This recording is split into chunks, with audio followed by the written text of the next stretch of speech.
Explore the life ATL এর নতুন একটি পর্বে তোমাদের সবাইকে স্বাগত জানাই।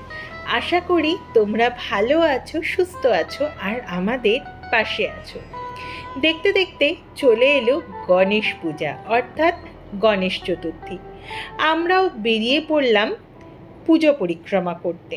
প্রথমেই চলে এলাম আলিপুরদুয়ার নিউ টাউন ব্যবসায়ী সমিতির পূজা দেখতে। বরাবরই গণেশ পূজা এখানে কিন্তু হয় দারুণ করে, আর ভিড় বোধহয় এখানেই সব থেকে বেশি থাকে। প্যান্ডেলটাও করা হয়েছে অসাধারণভাবে। তার থেকেও বেশি সুন্দর হলো বাবার মুখ। কি অসাধারণ রূপে সেজে উঠেছে আমাদের গণপতিজি।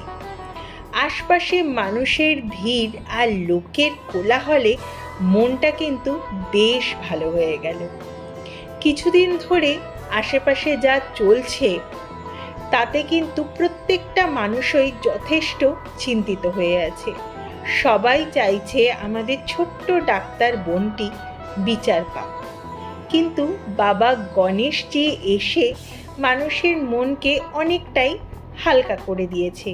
কিন্তু এই জাস্টিস চাওয়া বন্ধ হবে না যতদিন না আমরা আসল দোষীদের শাস্তি দিতে পারছি। এই জাস্টিস চাওয়ার লড়াই কিন্তু চলতেই থাকবে।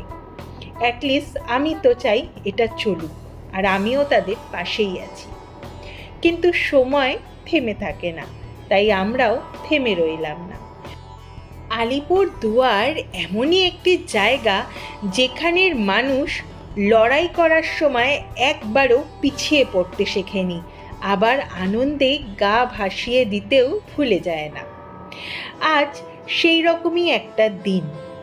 আশপাশের সৌন্দর্য সত্যি মন মুগ্ধ করা। আলিপুরদুয়ারের এই রাস্তাটি কিন্তু সেজে উঠেছে দারুণ করে।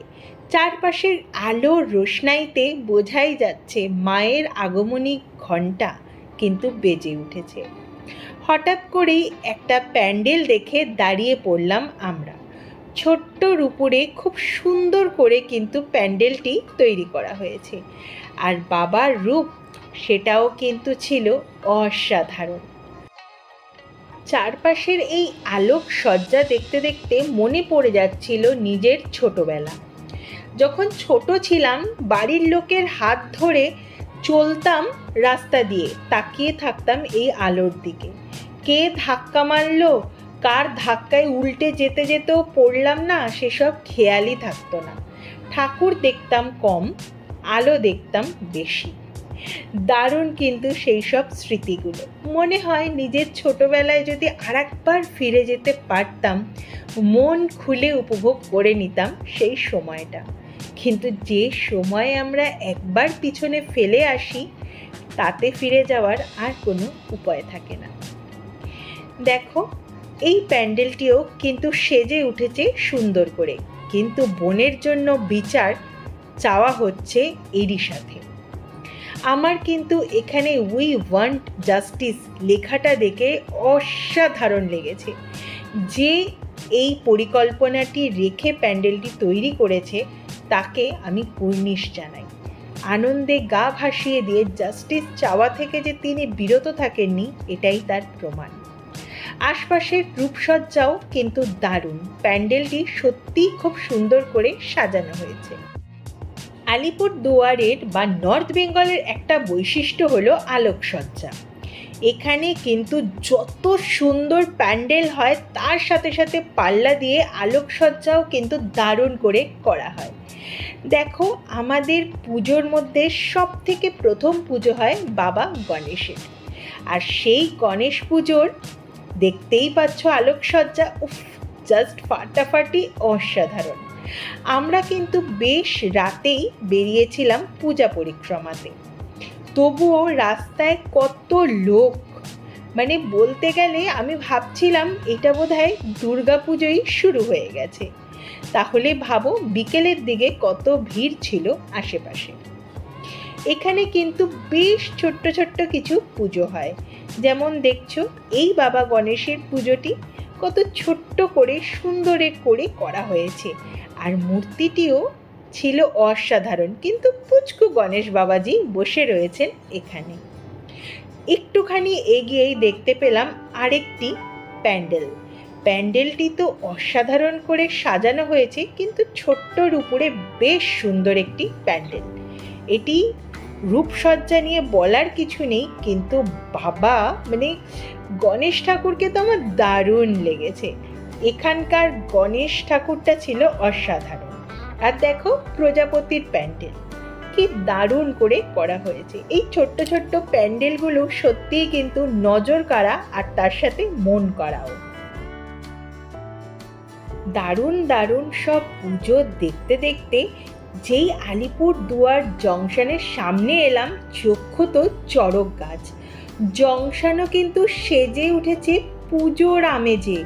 পুরো জাতীয় পতাকার মতো করে সাজিয়ে নেওয়া হয়েছে আমাদের প্রিয় আলিপুর দুয়ার জংশন স্টেশনটি। কি অসাধারণ লাগছে বলে বোঝাতে পারবো না। সেই মুহূর্ত কিন্তু অবশ্যই রইল তোমাদের জন্য। মায়ের আসার যে সময় হয়ে গেছে, এই প্যান্ডেলটি হলো তারই প্রমাণ। আগে মায়ের ছেলে গণেশ বাবাজি এসে আশপাশটা দেখে নিল, না পরিস্থিতি ঠিকঠাকই আছে, তাই এবার আসবেন মা দুষ্টের দমন করতে। আর আশেপাশের পুজো উফ জাস্ট ফাটাফাটি। এই পুজোটা বরাবরই কিন্তু খুব ভালো হয়। যেমন গণেশ পুজো তেমন দুর্গা পুজো, দুটোই হয় জমজমাট করে। প্যান্ডেলটাও দেখছো দারুণ করে তৈরি করা হয়েছে, আমাদের তো অসাধারণ লেগেছে। আচ্ছা, আলিপুর দুয়ারের গণেশ চতুর্থীর এই যে পূজা পরিক্রমা তোমাদেরকে দেখাচ্ছি, সেটা তোমাদের কেমন লাগলো জানাতে কিন্তু ভুলো না। কিছুদিন আগেই কয়েকটি পোস্ট আমার চোখে পড়েছিল ফেসবুকে, যেখানে বলা হয়েছিল পুজো বয়কটের কথা। আচ্ছা, প্রতিবাদ তো আমরা করছি, বোনটির জন্য জাস্টিস আনারও চেষ্টা করছে সবাই আপ্রাণভাবে, কিন্তু এই পুজো শুধুই কি পুজো?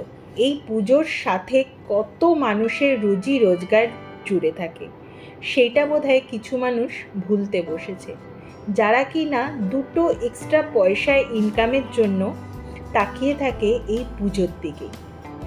তো তাই বলছি, পুজো বড় করে না হলেও আমার মতে কিন্তু পুজো বাতিল করা একদমই উচিত নয়। তোমাদের কি মত সেটা কিন্তু আমাদের জানাতে ভুলো না।